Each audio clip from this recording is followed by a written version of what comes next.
मैं करूँ चोल। चोल साम्राज्य एक ऐसा साम्राज्य जो दक्षिण भारत या कह सकते हैं प्रायद्वीपीय भारत का सबसे बड़ा और महान सम्राटों का एक दौर था।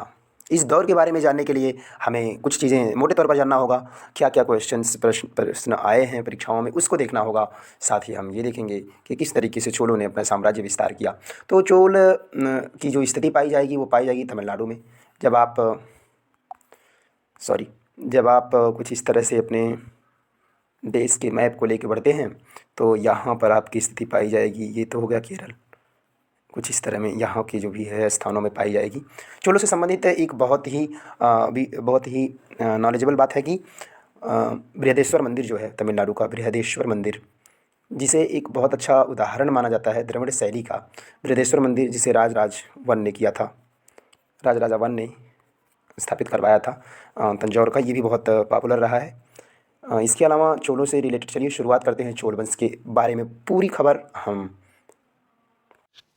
चोलों के बारे में पूरा समाचार लेते हैं। क्योंकि नॉलेज ज़रूरी है और इस नॉलेज को आगे बढ़ाएंगे हम कुछ मैपिंग के थ्रू, कुछ अपने दिमाग के थ्रू। तो एक मैप आप छोटा सा ऐसे बना भी सकते हैं। अगर आप गुजरात को यहाँ से लेकर आइए, थोड़ा पतला हो जा रहा है, ठीक है कोई बात नहीं। तो यहाँ से हम लेके चलेंगे।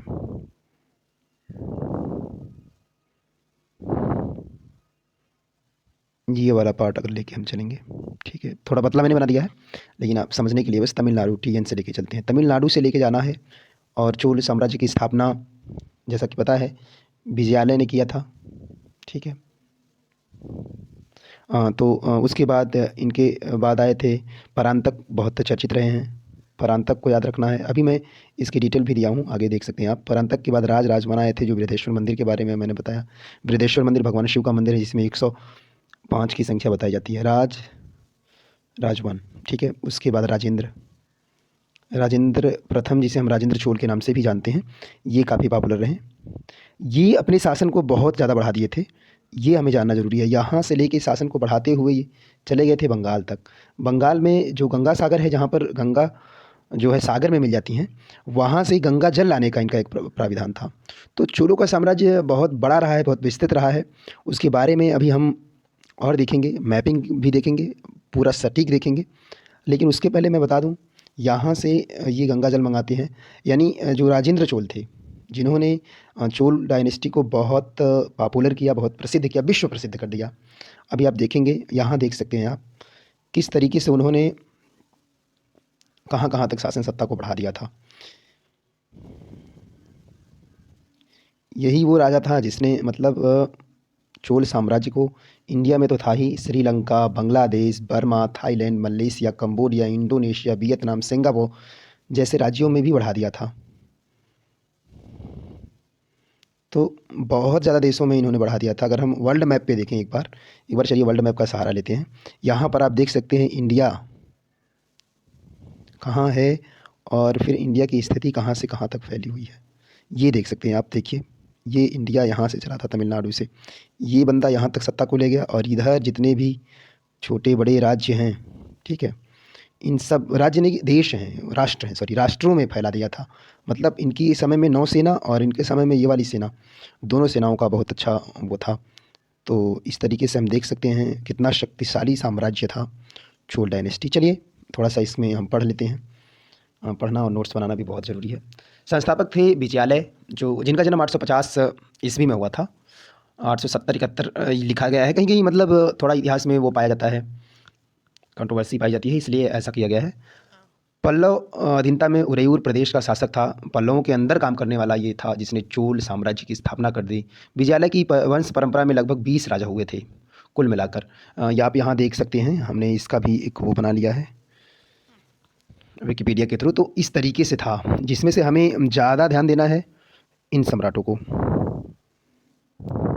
जैसे ये विजयालय हैं, इन्होंने तो संस्थापक थे, ठीक है। उसके बाद परांतक बड़े इंपॉर्टेंट रहे। फिर राजवन बड़े इंपॉर्टेंट रहे। मैंने बताया बृहदेश्वर मंदिर बहुत पूछा जाता है, क्वेश्चन ही नहीं पूछा जाता, आपको जानना भी चाहिए। जो द्रविड़ शैली है उसकी द्रविड़ शैली का उदाहरण हमेशा बृहदेश्वर मंदिर को ही दिया जाता है। इसके अलावा राजेंद्र चोल, जिनका मैंने बताया कि इन्होंने ही भारत का जो ये पूरा आपका मैपिंग सेक्टर है, यहाँ से लेके ये बंगाल तक गए, फिर इधर क्षेत्रों में श्रीलंका, सिंघल द्वीप बोला जाता था, इस सब में बढ़ा दिया था। उसके बाद ढेर सारे फिर राजेंद्र चोल 1 2 3 ऐसे चलते रहे। लास्ट में आके राजेंद्र 3 जो थे वो माने जाते हैं इसके अंतिम शासक। तो परांतक प्रथम ने पांड्य, सिंघल, नरेशों को सम्मिलित करके शक्ति को पल्लवों, बाणों, मंडुम्बों के अतिरिक्त बहुत आगे तक बढ़ा दिया था। आप देख सकते हैं यहाँ पर कृष्ण द्वितीय को, राष्ट्रकूटों में कृष्ण द्वितीय था। राष्ट्रकूट भी उस समय बहुत ज़्यादा शक्तिशाली साम्राज्य माना जाता था, उनमें से कृष्ण द्वितीय को हराया था परांतक ने। इसलिए कहीं कहीं इनको वास्तविक संस्थापक का भी नाम दिया जाता है, चोल शक्ति का वास्तविक संस्थापक। सिंघल द्वीप पर इन्होंने भी आक्रमण किया था, लेकिन यह असफल रहा था। वही जो आगे चल के राजा का जो पुत्र होगा राजेंद्र वन, वो करेगा। राजेंद्र प्रथम को ही राजेंद्र चोल के नाम से हम कई बार कहानियों किस्सों में भी पढ़ते हैं। राजराज प्रथम ने चोल वंश की प्रसार नीति को आगे बढ़ाया। राजराज प्रथम वही हैं जिन्होंने आगे चलकर तंत्र चालुक्यों तक गए। अभी आप मैपिंग में देखेंगे चालुक्य समझ में आएंगे सारा। राजराज के पश्चात उनके पुत्र राजेंद्र प्रथम आते हैं। ठीक है, ये है 1012 से 1044 के समय की बात, यानी हम इसे कहेंगे 11वीं सदी। ओके, राजेंद्र प्रथम भी अत्यंत शक्तिशाली सम्राट थे। उन्होंने चेल, पांड्य, सिंघल जीता और उनके राज्यों में मिला लिया। पश्चिमी चालुक्यों को भी कई युद्धों में पराजित किया। राजधानी को उनके ध्वस्त कर दिया चालुक्यों की। देखिए इसमें दिया हुआ है, प्रथम अभियान पूर्वी समुद्र तट से कलिंगा, उड़ीसा, दक्षिण कोसल आदि राजाओं तक पराजित करता हुआ वो बंगाल के विरुद्ध पहुंचा था। कहा जाता है कि वहाँ पर राजाओं को पराजित करते हुए महिपाल, पालवास के शासक को भी, पाल वही जो बंगाल और उड़ीसा के क्षेत्रों में हुआ करते थे, वहाँ तक गंग जो उड़ीसा में हुआ करता था, जहाँ पर गंग वंश का ही एक संस्थापक है ना, जिसने वो आपका उड़ीसा का जो सूर्य मंदिर है वो बनाया है। राजेंद्र वहाँ तक गए थे ये। तो राजेंद्र प्रथम का दूसरा महत्वपूर्ण आक्रमण था मलय द्वीप, जावा, सुमात्रा जो द्वीप हैं, जैसा मैंने बताया था यहाँ पर दिखाया था।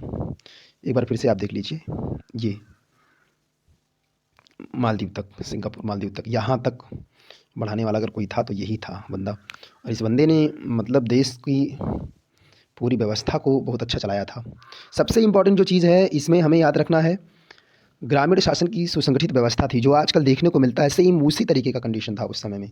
इसलिए भी चोलों का दक्षिण भारत के इतिहास में बहुत बड़ा योगदान रहा है और बहुत सम्मान के साथ नाम लिया जाता है। इसके अलावा देखिए, यही राजराज या चोल ही शासक थे। इन्हीं के समय में जीवक चिंतामणि, तिरुक्त देव द्वारा लिखित जीवक चिंतामणि तमिल महाकाव्यों में अत्यंत, जैसे अपने यहाँ महाभारत की बात की जाती है महाकाव्य, उसी तरीके से मतलब अपने इस क्षेत्र में वैसे ही दक्षिण भारत में जीवक चिंतामणि और उसके अलावा कंबन ने तमिल में रामायण की रचना कर दी। जैसे यहाँ पे वाल्मीकि जी ने रामायण की रचना की, वहाँ पे कंबन ने की थी। तो एक को रिलेशन बना के हम चलते हैं तो देखते हैं कि कहाँ से चोल वंश का अंतिम राजा राजेंद्र तृतीय था। राजेंद्र को पांड्यों ने हरा दिया, पांड्यों से देन बात आती है, हम आ जाते हैं फिर से अपने उसी सेक्शन में, बात आती है तो बात जुमा तक जाएगी ही। होता क्या है, 1310 मलिक काफूर, एक लुटेरा जो आया, जो मतलब दक्षिण भारत में भी लूट मचाते हुए उसने वहाँ पर सारी व्यवस्था को ध्वस्त और ख़त्म कर दिया। लेकिन फिर भी हमें इस ग्रामीण व्यवस्था को याद रखना है, जहाँ पर मंडलों को, आप बस सिर्फ इतना भी याद रखिए कि नाडु, तमिलनाडु जो नाडु नाडु कहते हैं ना लोग, तमिलनाडु, नाडु यानी होते थे ज़िले, उस समय के डिस्ट्रिक्ट, ज़िलों को नाडु कहते थे। तो उससे नीचे हुआ करता था ग्रामों का समूह, जिसे कुर्रम कहते थे। ठीक है, कुर्रम के नीचे होता था ग्रामम, ग्रामम होते थे। ठीक है, ग्रामम, ग्रामम को सभा या उर के नाम से भी जानते थे, गाँव को सभा और उर के नाम से जानते थे। तो ये चीज़ें पूछी जाती हैं, इसलिए मैंने कहा यहाँ पे चर्चा करते हैं। नाडु वहाँ ज़िले को कहा जाता था, कुर्रम मतलब गाँव का एक समूह हुआ करता था, ग्रामम गाँव हुआ करते थे, इन्हें सब सभा या उर के नाम से भी जाना जाता था। चलिए समअप करते हैं पूरे वीडियो को और एक बार फिर से हम मैप पर दृष्टि डाल लेते हैं। मैप पर दृष्टि डालते रहने से हमें ध्यान रहता है सब कुछ, कहाँ क्या करना है, कहाँ कैसे करना है। आप यहाँ से लेके चलिए, ठीक है, और नीचे से और यहाँ पर जाएंगे। सॉरी, ये ज़्यादा ऊपर से हो गया। यहाँ कहीं से लेके चलेंगे और ये बंगाल तक जाएंगे और फिर इधर इधर क्षेत्रों में फैल जाएंगे। इस तरीके से आपको याद रखना है चोल डायनेस्टी, चोल साम्राज्य। चोला, चोल का अर्थ होता था काल। कुछ इतिहासकारों ने काल कहा है, कुछ इतिहासकारों ने इसे चेरम या गाँवों से संबंधित माना है। बाकी आप को भी देख सकते हैं आराम से। यहाँ पर चोलों के बारे में पूरी तरीके से आप देख सकते हैं चोल साम्राज्य किस तरीके से फैला हुआ था। सॉरी, छोटा करके देखते हैं इसको, ज़्यादा सही लगेगा। तो यहाँ पर आप देख सकते हैं चोल कहाँ से कहाँ तक फैले हुए थे। एक बार ये चीज़ें याद रहेंगी, ये चीज़ें आप माइंड में सेट कर लेंगे तो आपको आराम से सारी चीज़ें याद रहेंगी। देखिए, कोर्रम कहा जाता था ग्रामों का समूह, ग्रामम होता था यहाँ पर, सॉरी, देख सकते हैं नाडु, जिला कोरम और ग्राम सभाओं को ओरिया सभा कहते थे और मंडलों को कोट्टम या बलनाडु कहते थे। ठीक है, इस तरीके से बटे हुए थे। यही शासन व्यवस्था लगभग आज भी देखने को मिल रही है, तो इसे हमें ध्यान रखना है। साथ ही साथ अंतिम शासक और ये प्रथम शासक थे विजयालय, परांतक, इनको हमें ध्यान में रखना है। साथ ही साथ देखना है कि देशों का हिस्सा कौन कौन सा था, कहाँ कहाँ फैला हुआ था, मालदीव तक इंडिया से लेकर। एंड नाउ ये देख लेते हैं, एक बार फिर से हम दोहरा लेते हैं कि विजयालय ने स्थापना की, परांतक ने थोड़ा और बढ़ाया, राजराज वन, बृहदेश्वर मंदिर वगैरह ध्यान रखेंगे तो इन्होंने बहुत ज़्यादा आगे बढ़ा दिया। राजेंद्र चोल वन, जिनके बारे में आप हर कहानी किससे सुनेंगे। इसके अलावा साहित्य की बातें की गई, कम्बन जो कि वाल्मीकि से मिलते जुलते मान सकते हैं आप। कम्बन ने तमिल रामायण की रचना की। चिंतामणि जीवक की बात की जाए तो महाकाव्य था जिसे तिरुक्त देव ने लिखा था। तो इस तरीके से आडूगढ़म, देखिए आडूगढ़म कारणी परिषद को कहा जाता था, आडूगढ़म। तो इस तरीके से हमें ये सारी चीज़ें समअप कर लेनी चाहिए। एक बार दो बार दोहरा लीजिए और देखते रहिए, मिलते रहिए, सुनते रहिए, हमारे साथ बने रहिए। फिर मिलेंगे अगले सेक्शन में जब हम बात करेंगे दक्षिण भारत के उन राज्यों की जिन राज्यों में पांड्य, चेर, चोल, पाल ये सब फैला करते थे। पाल तो हालांकि ये बंगाल के सिस्टम में था, लेकिन आपको यहाँ नीचे जो ये कृष्णा, ये कावेरी दिख रही हैं ना नदियाँ, इनको भी ध्यान रखना है। तो कृष्णा, कावेरी हो या कुछ भी हो, हम सबको जान लेंगे, पहचान लेंगे और आगे बढ़ते रहेंगे। मिलते हैं नेक्स्ट सेक्शन में। बाय बाय, नमस्कार।